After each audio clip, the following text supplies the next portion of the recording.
Financial markets పై పట్టు సాధించాలనుకునే వాళ్ళు Revanth conduct చేసే వెబినార్ కోసం ఈ నెంబర్ కి కాల్ చేయండి.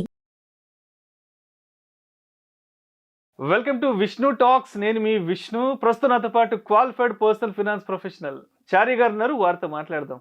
సార్, చారీ గారు నమస్తే sir. Welcome to Suman TV. నమస్తే అండి విష్ణు గారు. సార్, మీరు ఎవ్రీ టైం మీరు క్వశ్చన్స్ అడుగుతూ ఉంటారు కదా, ఇవాళ నేనే మిమ్మల్ని క్వశ్చన్ అడుగుతానండి. ఓకే అంటే రెగ్యులర్గా ఈ సీట్లో కూర్చొని నేను అడుగుతుంటాను, బట్ ఇవాళ రివర్స్ లో మీరేదో మొత్తానికి ప్రిపేర్ అయ్యి వచ్చారు నన్ను అడగడానికి. అవునండి, నేను అది డిసైడ్ అయ్యాను. అడగండి.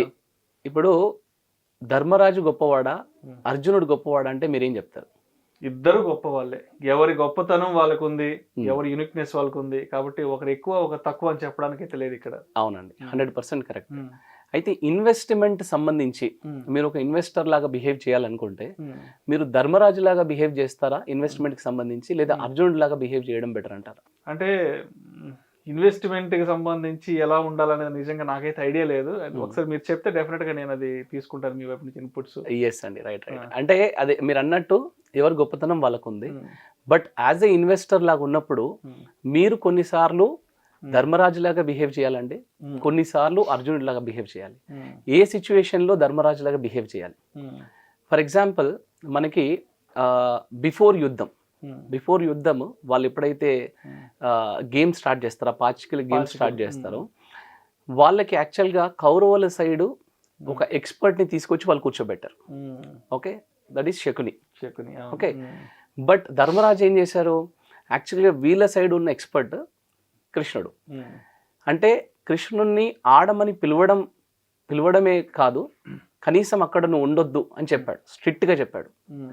అంటే ఈ గేమ్కి నీకు సంబంధం లేదు, నువ్వు వెళ్ళిపో అని చెప్పేసి చాలా స్ట్రిక్ట్గా చెప్పాడు. యాక్చువల్గా పిలిస్తే okay, that is a different story. పిలిస్తే ఏమయ్యేది అనేది డిఫరెంట్ స్టోరీ. బట్ ధర్మరాజు ఏం చేశాడు? నో చెప్పాడు. ఓకే, యాజ్ ఏ ఇన్వెస్టర్ మీరు కూడా నో చెప్పడం నేర్చుకోవాలండి. ఎవరికి నో చెప్పడం నేర్చుకోవాలి? మీ హార్డ్ అండ్ మనీని ఇన్వెస్ట్ చేయాలని డిసైడ్ అయినప్పుడు మీకు 2 ఆబ్లిగేషన్స్ స్టార్ట్ అయ్యాయండి. యాక్చువల్గా ఇది నేను ప్రాక్టికల్గా మా ఫ్రెండ్కి కొంతమందికి జరిగింది చూశాను కాబట్టి చెప్తున్నాను. ఎందుకు అంత స్ట్రిక్ట్గా నో చెప్పాలని చెప్తున్నాను. ఒకటి, బ్యాంక్ నుంచి వచ్చే ఆబ్లిగేషన్స్ ఉంటాయి చూసారా, వాటికి నో చెప్పాలండి. మనకేమవుతుంది అంటే మనకి మన అకౌంట్లో ఎంత డబ్బు ఉంది, ఓకే, మనము ఎలాంటి ట్రాన్సాక్షన్స్ చేస్తున్నాము, ఎలాంటి క్రెడిట్ కార్డు వాడుతున్నాము, ఇది ఇన్ఫర్మేషన్ అంతా బ్యాంక్ దగ్గర ఉండిపోతుందండి. మనకి ₹1,00,000 పైన ట్రాన్సాక్షన్స్ అవుతున్నాయా, మన ఇన్కమ్ ఎంత వస్తుంది, ఇన్ఫర్మేషన్ మొత్తం బ్యాంక్ దగ్గర ఉంటుంది. ఇక్కడ ఏమవుతుంది అంటే బ్యాంకర్స్, సార్ ఎఫ్డి చేయండి, సార్ ఆర్డీ చేయండి, సార్ మీ యూలిప్ తీసుకోండి, ఇవన్నీ ఆబ్లిగేషన్ స్టార్ట్ చేస్తున్నారు. సార్ మీకు ఈ లోన్ కావాలా, మాకు ఈ పాలసీ తీసుకోండి. అయితే మీకు కావాల్సినంత మటుకు మీకు అంటే మీకు డెఫినెట్గా ఈ ప్రోడక్ట్ యూజ్ అవుతుంది అని తెలుసుకొని ఇస్తే తప్పులేదండి. కానీ వాళ్ళకి నచ్చిన ప్రోడక్టు, వాళ్ళకి ఆ రోజు ఉన్న టార్గెట్ ప్రకారం ఈ పర్టికులర్ పాలసీ సేల్ చేయాలి కదా అని చెప్పి ఇవ్వడం ద్వారా మనకి చాలా నష్టం జరుగుతుందండి. ఇలా చాలామంది ఇన్వెస్టర్స్ ఒక 5-6 ఇయర్స్ తర్వాత నాకేంటి ఈ పాలసీని ఎందుకు కడుతున్నాను అంటే అప్పుడు ఆలోచన స్టార్ట్ అవుతుంది అనమాట. అలాగే ఫ్రెండ్స్ అండ్ రిలేటివ్స్ నుంచి వచ్చే ఆబ్లిగేషన్స్ అండి. మా ఫ్రెండ్ వాళ్ళ ఫాదర్ ఎవరో ఎల్ఐసి ఏజెంట్, లేదంటే ఇంకొకరు ఎవరో వేరే కంపెనీ ఏజెంట్, ఏదో కపిల్ చిట్ ఫండ్స్లో చేస్తున్నాను, ఇలాంటి ఆబ్లిగేషన్స్ వల్ల ఏమవుతుంది అంటే మనము ఏదో మొహమాట పడి వాళ్ళ దగ్గర ఇన్వెస్ట్మెంట్ స్టార్ట్ చేస్తున్నాము ఒక 5-6 ఇయర్స్ తర్వాత. ఎందుకంటే నేను ఇంతకుముందు చెప్పిన కేస్ స్టడీలో దాదాపు 30 నుంచి 33 పాలసీస్ వరకు తనకు అంటగట్టేశారండి. ఆల్మోస్ట్ అసలు ఆయన ప్రీమియమే చాలా ఎక్కువ కడుతున్నారు. ఆయనకు వస్తున్న శాలరీలో 40% వరకు ప్రీమియమ్స్ కడుతున్నారు. నేను ఆ పాలసీస్ అన్నీ చూసి షాక్ అయ్యాను. ఒకటేమో 100 ఇయర్స్ తర్వాత వస్తుంది, ఒకటేమో రెగ్యులర్ ఇన్కమ్ వస్తుంది, అసలు ఇవి ఎక్కడెక్కడ మీకు యూజ్ అవుతాయి అని చెప్పి నేను షాక్ అయ్యాను. సో అందుకని first of all as a investor మీరు డెఫినెట్గా ఒక సిచ్యువేషన్లో మాత్రం ధర్మరాజులాగా నో అంటే నో, ఇది ఖచ్చితంగా ఆబ్లిగేషన్ దగ్గర నో చెప్పడం నేర్చుకోవాలండి. రెండవది, మీరు అర్జునుడి లాగా ఎప్పుడు బిహేవ్ చేయాలి అంటే మనకి కృష్ణుడు వెళ్ళి ఎవరి సైడ్ ఉండాలి, ఎందుకంటే ఆయనకి కౌరవులైనా సేమ్ కైండ్ ఆఫ్ రెస్పాన్సిబిలిటీ ఉంది, పాండవులైనా సేమ్ రెస్పాన్సిబిలిటీ ఉంది. ఫస్ట్ దుర్యోధను దగ్గరికి వెళ్ళి ఏం చెప్పాడంటే, నీ దగ్గర ఇంత సైన్యము, ఇన్ని గుర్రాలు, ఇన్ని ఏనుగులు, ఇన్ని అస్త్రాలు, ఇవన్నీ ఉన్నాయి, ఇవన్నీ ఒకవైపు, నేను ఒకవైపు ఉన్నాను. సో నీకు అవన్నీ కావాలా, నేను కావాలా? అండ్ నేను ఎట్లాగో బాణం పట్టను, యుద్ధం చెయ్యను, నేను పార్టిసిపేట్ చేయను యుద్ధంలో అని చెప్పి కృష్ణుడు క్లియర్గా చెప్పాడు. సో ఆబ్వియస్లీ ఫస్ట్ ఆప్షన్ దుర్యోధనుడికి ఇచ్చారు. దుర్యోధనుడు కృష్ణుడి కాకుండా వాటిని సెలెక్ట్ చేసుకున్నాడు.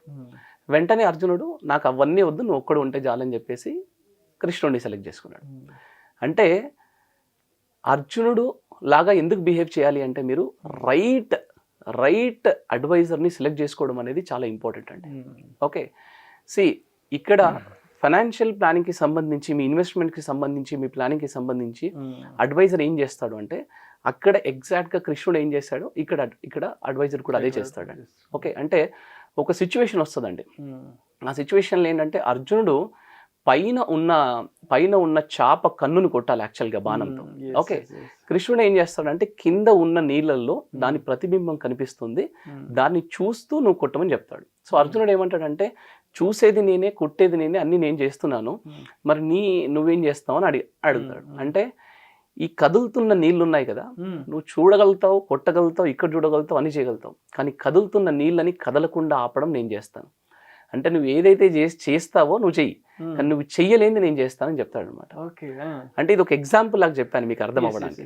అయితే ఇన్వెస్ట్మెంట్ సంబంధించి కూడా ఏమవుతుంది అంటేనండి, చాలా మందికి తెలియని విషయం ఏంటంటే ఇన్వెస్ట్మెంట్లో 10% మాత్రమే టెక్నికల్స్ ఉంటాయండి, 90% మేనేజింగ్ ది సైకాలజీ ఉంటుంది.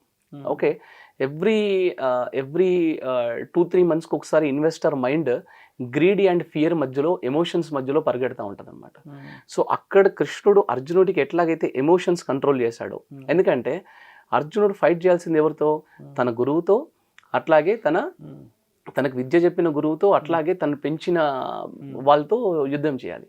సో అక్కడ ఎమోషన్స్ వచ్చేస్తాయి. ఆ ఎమోషన్స్ని కంట్రోల్ చేసి బ్యాలెన్స్ చేసి యుద్ధం చేయించగలిగిన వాడు కృష్ణుడు. సో ఆయన ఆ పని చేశాడు. అట్లాగే ఇక్కడ అడ్వైజర్ కూడా ఏం చేస్తాడంటే మీ ఎమోషన్స్ని కరెక్ట్గా, మీ ఫియర్ని, గ్రీడీని కరెక్ట్గా కంట్రోల్ చేసి మీకు రైట్ ప్రోడక్ట్ సెలెక్ట్ చేసుకోవడం, రైట్ ఇన్సూరెన్స్ ఎలా తీసుకోవాలి, రైట్ ప్రోడక్ట్ ఎలా చేసుకోవాలి, రైట్ గోల్ ఎలా సెట్ చేసుకోవాలి.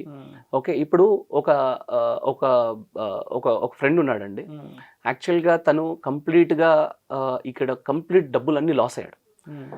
సమ్ ఇండస్ట్రీ, ఫిలిం ఇండస్ట్రీ దాంట్లో ఎక్కడో ఇన్వెస్ట్ చేశాడు అండ్ ఈ వర్క్ ఇన్ దాట్ అండ్ కంప్లీట్గా అక్కడ డబ్బులని లాస్ అయ్యి and he went to other country. ఆయనకి దేవుడి దేవుల్లో కొంచెం అక్కడ మంచి జాబ్ వచ్చింది, కొంచెం డబ్బులు వస్తున్నాయి ఇప్పుడు, అండ్ తన దగ్గర ఏదో పాత అసెట్ ఏదో $1 కోటి ఉంది. ఆయన ఏంటి గ్రీడీ, అంటే నాకు ఎక్కువ రిటర్న్స్ రావాలని చెప్పేసి నేను ఇది తీసుకెళ్ళి నేను ఆల్టర్నేట్ ఫండ్స్లో పెడతాను, నేను తీసుకెళ్ళి పిఎంఎస్లో పెడతాను అంటున్నాడు.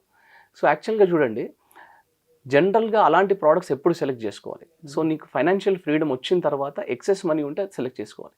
సో నాకు అగ్రెసివ్ రిటర్న్స్ రావాలి, నాకు డైరెక్ట్గా రిటర్న్స్ రావాలి. సో ఇందులో కూడా మళ్ళీ మొత్తం డబ్బు పోయే ఛాన్స్, ఆల్రెడీ లాస్ అయ్యాడు. సో అందుకని ఇలాంటి ఎమోషన్స్ కంట్రోల్ చేయడానికి, మీ ఇన్వెస్ట్మెంట్స్ కంట్రోల్ చేయడానికి డెఫినెట్గా ఒక అడ్వైజర్ కావాలంట. సో మీరు ఇన్వెస్టర్ రూపంలో మీరు ఉన్నప్పుడు అర్జునుడి లాగా ఎప్పుడు బిహేవ్ చేయాలంటే రైట్ ఫైనాన్షియల్ అడ్వైజర్ని సెలెక్ట్ చేసుకోవడంలో, ఆయనతో లాంగ్ టర్మ్ ట్రావెల్ చేయడంలో, మీ ఫైనాన్షియల్ ఫ్రీడమ్ అచీవ్ అవ్వడంలో, ఆ ఎమోషన్స్ని కంట్రోల్ చేసుకోవడానికి అర్జునుడి లాగా బిహేవ్ చేయాలండి. సో యాజ్ ఎ ఇన్వెస్టర్ కొన్ని సిచ్యువేషన్స్లో ధర్మరాజులాగా బిహేవ్ చేయాలి, యాజ్ ఎ ఇన్వెస్టర్ కొన్ని సిచ్యువేషన్స్లో అర్జునుడి లాగా బిహేవ్ చేయాలండి. అట్లా అవుతేనే 100% మీ గోల్స్ అన్నీ కూడా మీరు అచీవ్ అవుతారు, రైట్ డైరెక్షన్లో వెళ్తారండి. Thank you sir, thank you so much Chary గారు. థ్యాంక్స్ అండి.